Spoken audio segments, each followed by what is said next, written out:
Italy has a super long and interesting history. This beautiful country, known for its rich culture and stunning landscapes, has been a melting pot of various civilizations for thousands of years. From the snow-capped Alps in the north to the sun-drenched beaches of the south, Italy's diverse geography has always played a crucial role in its history. Way before the Roman Empire, lots of different groups lived there. These early inhabitants laid the foundations for what would become one of the most influential cultures in the world. Archaeological evidence shows that these ancient communities were skilled in agriculture, metalworking, and trade, creating a network of settlements that spanned the Italian peninsula. Around 700 BC, the Etruscans were really good builders and artists in central Italy. They were known for their advanced engineering, constructing impressive temples, roads, and aqueducts. The Etruscans also had a rich artistic tradition, producing beautiful pottery, sculptures, and jewelry that reflected their sophisticated culture. Their influence on Roman architecture and urban planning is undeniable. In the south, people from Greece made their own towns, bringing their cool ideas and making Italy even more interesting. These Greek settlers established colonies along the coast, introducing their language, art, and philosophy. The interaction between the Greeks and the native Italic tribes led to a vibrant cultural exchange, enriching the local traditions and laying the groundwork for future developments in science, politics, and the arts. Another important group, the Italic tribes, moved from Central Europe to Italy. These tribes, including the Latins, Sabines, and Samnites, brought with them their own customs, languages, and social structures.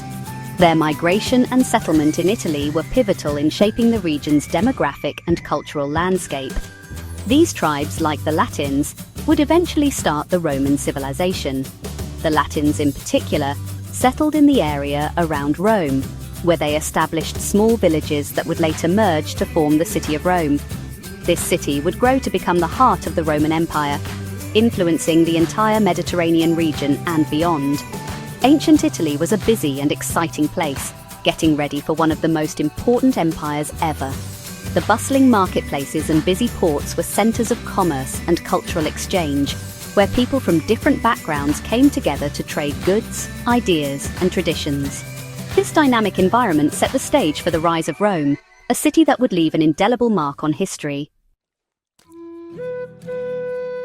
Rome started small, built by the Latins, but it became super powerful. By being good at fighting and making friends with other groups, Rome grew bigger and bigger. The Roman Republic, which began in the 600 SBC, got even bigger and stronger. Then the Roman Empire took over and became the strongest it ever was with Emperor Augustus. Roman laws, buildings, and ideas spread all over, changing the world forever. Even today, we still see the Roman Empire's influence. The strong Roman Empire started having problems around the 400 SAD. Fighting within the empire, money problems, and attacks from other groups made it weak. The Western Roman Empire finally fell apart in 476 AD, which was the start of the Middle Ages. This was a time of big changes. Italy was split into smaller kingdoms ruled by different groups. Europe changed completely, and new, powerful groups appeared. The Middle Ages in Italy were complicated. This period, spanning roughly from the 5th to the late 15th century, was marked by a series of dramatic changes and upheavals. Italy, with its rich history and strategic location, became a battleground for various powers vying for control. The landscape was dotted with fortified towns, castles, and monasteries, each telling a story of conflict and resilience. After the Roman Empire fell, Italy wasn't one country. Instead, it fragmented into numerous small kingdoms, duchies, and city-states. These entities were often at odds with each other, leading to a patchwork of territories that were constantly shifting in size and influence. The ruins of the once mighty Roman Empire stood as silent witnesses to this new era of division and strife. It was lots of little kingdoms and city-states that fought each other. These conflicts were driven by a mix of ambition, survival, and the desire for dominance. City-states like Venice, Florence, and Milan became powerful centers of trade, culture, and military might. Their armies clashed on the battlefields, and their leaders engaged in intricate political maneuvers to outwit their rivals. The Lombards from Germany came to Italy in the 500s and made their own kingdom in the north. They established their capital in Pavia and ruled over a significant portion of the Italian peninsula. The Lombards brought with them their own customs, laws, and military strategies, which influenced the region's development. Their presence added another layer to the complex tapestry of medieval Italy. The Catholic Church was super important in Italy during this time. It wasn't just a religious institution, but also a powerful political entity. Churches and cathedrals were not only places of worship, but also centers of learning, art, and community life. The church played a crucial role in shaping the cultural and social landscape of medieval Italy.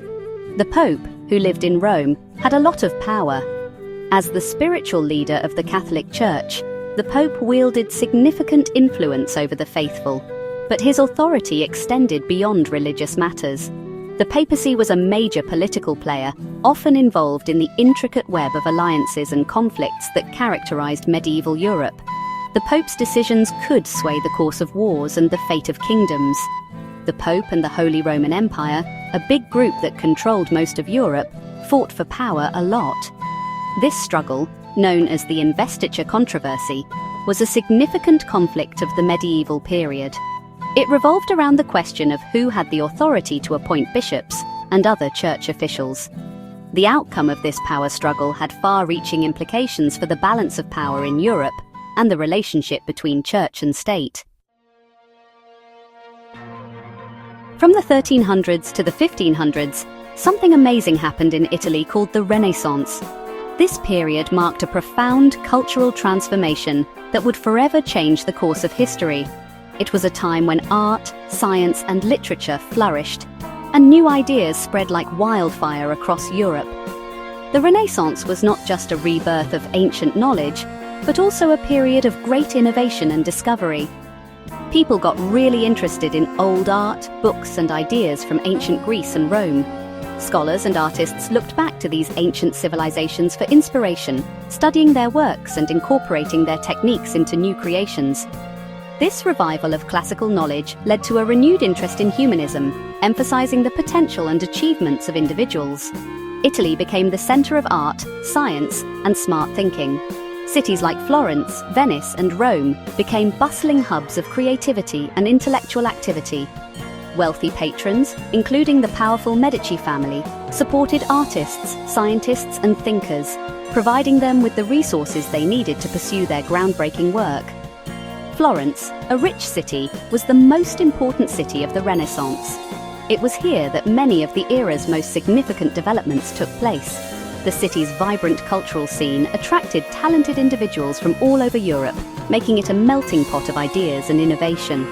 Amazing artists like Leonardo da Vinci, Michelangelo, and Raphael made incredible art that we still love today.